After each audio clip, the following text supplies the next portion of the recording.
شمائلہ اور چالاک بھیڑیا۔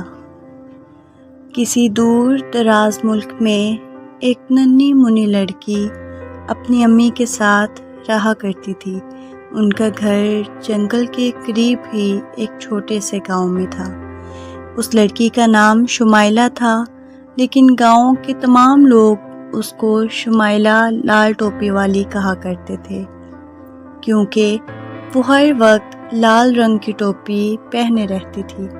ایک روز شمائلہ صبح سو کر اٹھی تو اس کی امی نے کہا، بیٹی تمہاری نانی اماں کچھ بیمار ہیں، میں ایک ضروری کام کی وجہ سے آج انہیں ملنے نہیں جا سکتی۔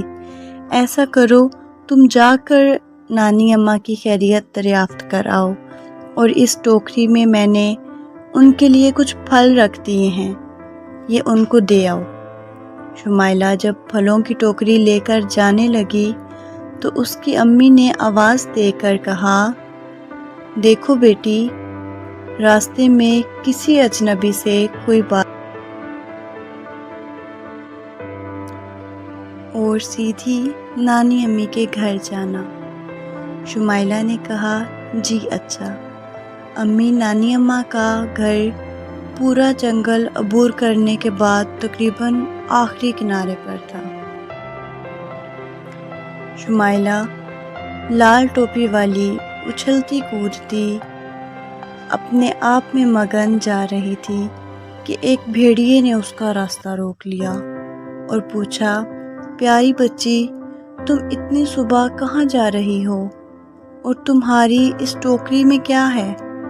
شمائلہ بولی، میری نانی اماں بیمار ہیں، میں ان کی تیمارداری کے لیے جا رہی ہوں، اور تم میرے راستے سے ہٹ جاؤ اور مجھے جانے دو۔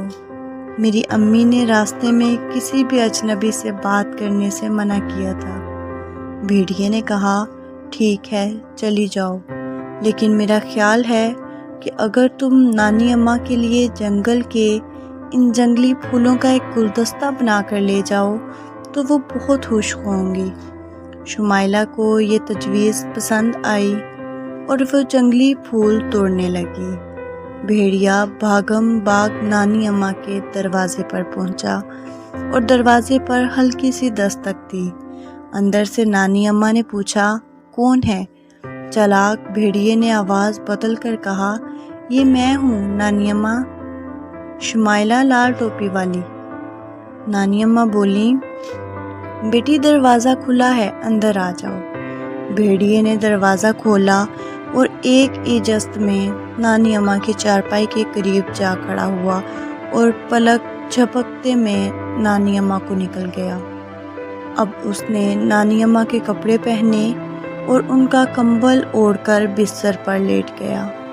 کچھ دیر گزری تھی کہ شمائلہ وہاں آ پہنچی۔ شمائلہ نے دروازے پر دستک دی تو چالاک بھیڑیے نے نانی اماں کی آواز کی نقل کرتے ہوئے پوچھا، کون ہے؟ شمائلہ بولی، یہ میں ہوں نانی اماں، شمائلہ لال ٹوپی والی۔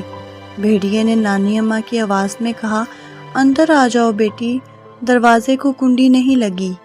شمائلہ دروازہ کھول کر خشک گھر کے اندر داخل ہوئی اور بولی، نانی اماں، مجھے امی جان نے آپ کی خیریت دریافت کرنے کے لیے بھیجا ہے، اور اس ٹوکری میں انہوں نے آپ کے لیے کچھ پھل بھجوائے ہیں۔ بات کرتے کرتے شمائلہ کی نظر جب نانی اماں پر پڑی تو حیرت زدہ ہو کر پوچھنے لگی، آپ کے کانوں کو کیا ہوا ہے؟ یہ اتنے بڑے کیوں ہوئے ہیں؟ بھیڑیے نے کہا، بیٹی تمہیں دیکھ کر بہت خوش ہو رہی ہوں، ذرا میرے قریب تو آؤ۔ شمائلہ نے بیڈ کے قریب آتے ہوئے کہا، او نانی اماں، آپ کی آنکھیں اس قدر بڑی کیسے ہو گئیں؟ بھیڑیے نے کہا، بیٹی ذرا میرے اور قریب آؤ۔ اب شمائلہ بیڈ کے بالکل پاس آ کر بولی، آپ کے دانت بھی بہت بڑے بڑے ہیں۔ بھیڑیے نے اپنی اصل آواز میں کہا، ہاں میں تمہیں کھا جاؤں گا۔ یہ کہتے ہی بھیڑیا نانی اماں کے بستر سے نکل کر شمائلہ کو ہڑپ کر گیا۔ شمائلہ اور نانی اماں کو کھا کر بھیڑیا اسی جھونپڑی میں لیٹ کر سو گیا۔ ادھر ایک لکڑہارا جنگل میں لکڑیاں کاٹنے جا رہا تھا، اچانک اسے یاد آیا کہ بوڑھی نانی اماں کافی دن سے بیمار ہیں۔ لکڑہارے نے سوچا کیوں نہ میں جنگل میں لکڑیاں کاٹنے سے پہلے نانی اماں کو ملتا جاؤں۔ یہ سوچ کر وہ نانی اماں کے گھر جا پہنچا۔ وہاں اس نے دیکھا کہ نانی اماں کے بستر پر ایک نہایت خونخوار قسم کا بھیڑیا سو رہا ہے، جبکہ وہ خود گھر میں نہیں ہے۔ بھیڑیے کا پھولا ہوا پیٹ دیکھ کر لکڑہارا سمجھ گیا کہ نانی اماں کو بھیڑیا کھا گیا ہے۔ اس نے تیزی سے لکڑیاں کاٹنے والا کلہاڑا نکالا اور ایک ہی وار میں بھیڑیے کے 2 ٹکڑے کر دیے۔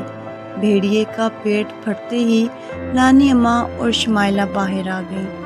لکڑہارا یہ دیکھ کر بہت خوش ہوا کہ دونوں صحیح سلامت ہیں۔